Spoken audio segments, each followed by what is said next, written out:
제일 처음 내가 여기서 수술한 환자 있죠. 그 환자도 기록을 가지고 있습니다. 지금도 한 10년이 지나서 봤을 때, 20년이 지나서 봤을 때 변화가 오기도 하고 그렇죠.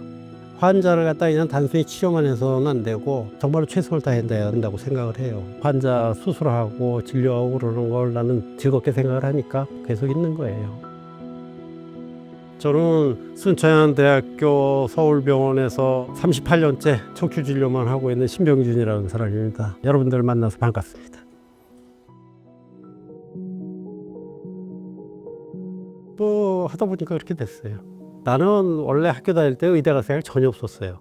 나는 무조건 공대라고 생각했어, 처음부터. 그때 우리 어머님이 조금 좀 몸이 안 좋으셨거든. 아버님이 나한테 그러시는 거예요. 네가 의대 가고 엄마 나중에 좀 잘 돌봐드리면 좋지 않겠냐 그러시는 거야. 그래갖고 의대를 들어가게 됐죠. 대학에 들어가서 교육을 받고 군대를 가갖고 마산통합병원을 갔어요. 마산통합병원은 전국에 있는 군인들 중에서 결핵 걸린 사람들이 다 모이는 데야, 거기가. 그 결핵 환자들 중에서 척추결핵 환자들도 있었어. 척추결핵 환자는 수술을 할 필요가 있을 때 너무 어려워갖고 못하겠더라고.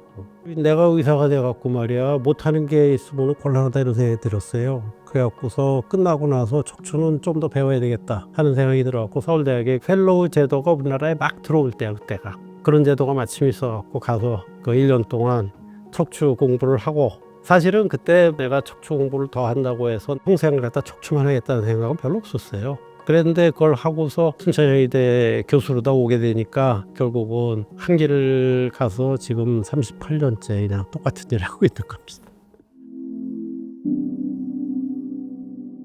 일반 사람들이 아는 척추질환은 디스크하고 협착증 두 가지야. 지금은. 옛날에는 디스크밖에 몰라서 사람들이. 그러다 요새는 나이 많은 사람들이 많아지다 보니까 협착증 환자가 굉장히 많이 늘었거든요. 그러니까 요새는 협착증도 알아. 디스크 같은 경우에는 거의 8, 90%가 수술 안 해도 좋아져요. 디스크는 셀프 리미팅 디지예요. 뭐냐면 자연 치유가 되는 병이다라는 뜻이야, 그거는. 그래서 디스크 같은 경우에는 한 8, 90% 이상이 수술 안 하고 지나가요. 근데 협착증은 틀립니다. 협착증은 일단 우리 몸에 그 퇴행성 변화가 진행을 하고 그러면서 척추관이라는 게 신경이 지나가는 통이 좁아지는 거거든요. 그러니까 이건 서서히 좁아지다가 신경이 견디기 힘들어지면 그때 증상이 나타난단 말이야. 근데 그게 가만 놔둬갖고 좋아질 수 있는 가능성이 그렇게 많지가 않아요. 이거는. 수술이 필요할 수 있는 경우가 디스크에 비해서 훨씬 높습니다.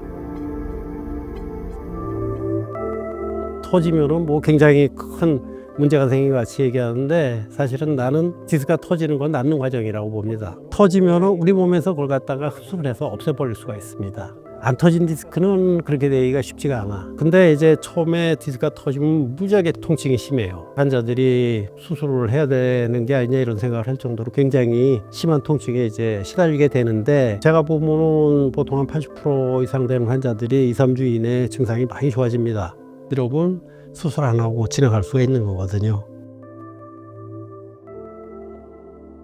디스크 같은 경우에는 심한 마비가 있다. 특히 이제 대소형 마비 같은 거 있으면 그건 응급이에요. 응급으로 빨리 수술해 줘야 되거든. 그런 경우가 아니고 마비 별로 없고 통증이 좋아지고 이러면 8, 90% 이상이 수술 안 하고 지나가요. 디스크 같은 경우에 아까 얘기한 것 같이 마비가 심하게 있다. 통증이 안 좋아진다. 통증이 안 좋아진다의 기준은 대개 한 6주를 잡아, 6주. 근데 실제로 6주 됐는데도 하나도 안 좋아지고 그래갖고서 수술하고 그러는 경우는 사실 많지는 않아요. 조금은 좋아졌는데 아직도 나 많이 불편해 이런 게 대부분이거든요. 그럴 경우에는 사실은 수술한다는 날 갖다 환자한테 맡겨요. 지금 이 정도 됐는데도 그러면 수술이 필요할 수 있는데, 환자가 수술을 해서라도 난 빨리 낫고 싶다 그러면 수술하는 거고, 그러지 않으면 좀 더 기다려봐도 됩니다. 협착증은 좀 틀려요. 협착증에서도 물론 마비가 있고 그러면은 빨리 해줘야 되겠죠. 근데 협착증에서는 마비가 나타나는 경우도 있지만은 대개는 걷기가 힘들어져. 앉아있을 때는 아무렇지도 않아. 일어나기만 해도 벌써 다리가 저리고 아프고, 조금 걸으면 아파서 못 걷게 되고, 그거 갖다 이제 간헐적 파행이라 그러는데, 그런 것 때문에 수술이 필요할 수가 있다. 디스크는 가만히 있을 때도 아파요.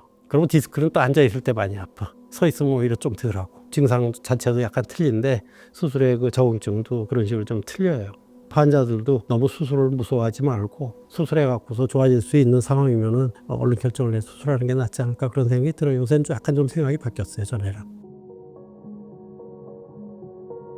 협착증이 있어갖고 걷는 게 힘들어져. 오래 못 걷게 됐어. 그런 사람들을 갖다가 수술을 했어. 환자가 아픈 게 없어졌어. 그럼 잘 걸어야 될 거 아니야. 못 걸어요 또. 아유 선생님 이제 수술해서 아픈 건 없어요. 살만해요. 근데 못 걷는 건 똑같아요. 그래. 젊었을 때는 무슨 소리인지 몰랐습니다. 이게. 근데 요새 보니까 그게 근육이 약해져서 그런 거야. 무슨 얘기냐면 내가 아파. 조금만 걸으면 아프니까 그만큼만 걸었잖아. 근육이 그만큼 걸을 정도의 그 인내력밖에 없어요. 그 근육은 점점 약해져. 그런 상태에서 수술을 해갖고 통증을 없애줬다고 이 사람이 많이 걷냐? 많이 못 걸어요. 특히 나이가 많을수록 점점 더 그렇거든 그게. 그런 분들은 수술을 하건 안 하건 관계없이 다리에서 걸을 때 필요한 근육들 있잖아요. 그 운동은 꼭 하셔야 됩니다. 근감소증이 말이에요. WHO에서도 그거 갖다가 병명 코드를 갖다 잡았을 정도로 당연히 병이에요. 왜 그러냐면 근감소증이 왔다. 그러면 그냥 아유 근육만 빠지고 괜찮다가 아니야. 그런 사람들이 어떻게 되겠어요? 힘이 없으니까 하다 넘어져. 넘어지면 어떻게 돼? 어디 부러지지? 이게 나이 든 사람들이 고관절 골절 같은 거 한번 되잖아요. 그러면 1년에 10 내지 20%가 사망합니다. 그건 굉장히 위험한 거예요. 물론 뭐 이제 나이가 들면 누구나 다 올 수 있어. 근데 그게 95세가 돼서 그렇게 된 사람하고 60세, 65세 된 사람하고는 완전 차이가 나지. 그러니까 우리가 95세에 근감소증이 있는 사람을 대상으로 하는 얘기는 아니에요. 수명이 있고 건강 수명이 있잖아. 그거의 갭을 줄이자 이거지. 오래 사는 게 중요한 게 아니야. 건강하게 오래 살아야 되거든. 내 수명은 예를 들어서 뭐 85세다. 근데 70세부터 비실비실하고 그렇다 그러면 15년 동안 형편없이 사는 게 되거든. 그래서 그런 의미에서 운동을 갖다 자꾸 강조하는 거예요. 그리고 더구나 그런 환자들 갖다 절대로 뭐 움직이지 말고 그냥 가만히 누워 있으라는 건 절대 안 됩니다. 큰일 납니다. 그건. 사람이 누워 있잖아요. 그러면 한 1, 2주만 지나도 근력이 확 떨어져. 그건 젊은 사람도 마찬가지야. 근데 젊은 사람은 그러고 나서 나중에 자기가 움직이기 시작하면 회복이 빨리 되잖아. 나이가 든 사람들, 특히 75세, 80세 된 사람들은 한번 떨어지면 그다음에 회복이 잘 안 돼. 그거 큰일 난다고. 그래서 그런 사람들이 꼼짝도 못하고 뭐 누워 있어야 된다? 그러면 대개 의학적으로 허용하는 건 이틀이야 이틀. 48시간까지는 너 꼼짝도 말고 있어도 되지만 그 이상은 절대 그러지 말라는 거예요. 젊은 사람들 디스크 환자 있죠? 그런 사람들은 운동하는 게 물론 중요하긴 하지만은 그게 절대적이진 않아. 근데 나이가 뭐 70이 넘고 이런 분들 있죠? 그런 분들은 걷는데 필요한 근육에 대한 운동은 기본적으로 해야 돼요. 그러니까 다리에서는 보면은 허벅지, 그 다음에 궁뎅이, 장단지 세 군데가 키거든. 그 다음에 거기에 더해서 뭐가 필요하냐면 코어가 필요한 거야. 코어라는 거는 힘을 쓰기 위해서 있는 게 아니고 몸을 안정화시켜주는 근육이에요. 이게 코어가 약하면 걸을 때도 흔들흔들할 수밖에 없어. 그때 코어는 기본적으로 있어야 되는 거고, 그 다음에 이제 다리 근육 중에서 지금 말한 그 세 가지 있죠. 우리가 평소에 갈고 닦아갖고 오랫동안 자기 두 발로 다 걸어 다닐 수 있게 해야 돼요. 단순하게 그냥 뭐 엑스레이, MRI 이게 중요한 게 아니고 환자의 증상이 진짜 중요하단 말이에요. 근데 그 증상을 갖다가 환자한테서 끌어내는 거, 그것도 상당한 기술과 연마가 필요한 거예요. 그게. 환자가 예를 들어서 아프다. 그럼 어디가 아프냐? 허리가 아픈지, 응치가 아픈지, 다리가 아픈지, 그것부터 시작해서 그 증상이 어떤 때 오느냐, 그러면 그 증상이 또 어떨 때 좋아지느냐, 그 증상에 대해서 내가 굉장히 꼬치꼬치 캐물어서 다 기록을 해놔야 돼.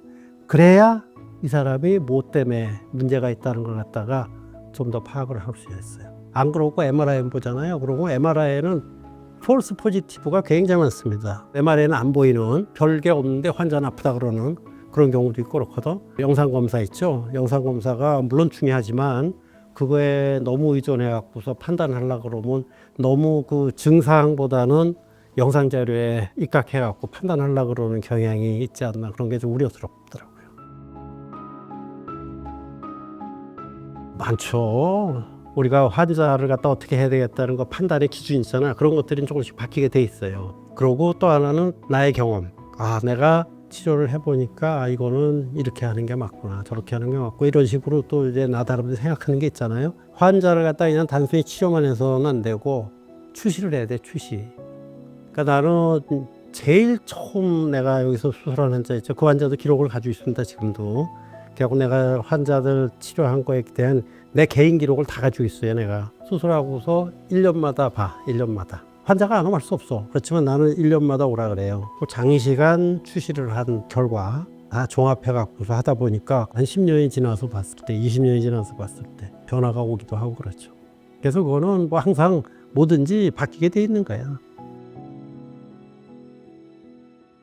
내가 환자 수술하고 진료하고 그러는 걸 나는 즐겁게 생각을 하니까 그냥 계속 있는 거예요. 환자들한테는 정말로 최선을 다해야 된다고 생각을 해요. 그리고 내가 지금 나이가 이제 72이거든요. 지금도 뭐 에임 하이, 그 높은 목표를 세우고 그러고 멋있긴 하겠는데 글쎄 지금 그럴 나이는 아닌 것 같고 제일 중요한 건 뭐냐면 첫째 내가 건강해야 돼. 나이 많은 사람들 건강을 갖다가 내가 관심을 갖고 사는데 지는 뭐 비실비실하면서 남한테 그러면 안 되지. 그거는 나부터 우선 건강하게 그러고 하루하루를 갖다가 즐겁고 기쁜 마음으로 살 수 있게 그렇게 되는 게 제일 중요한 거 아닌가 그런 생각을 해요.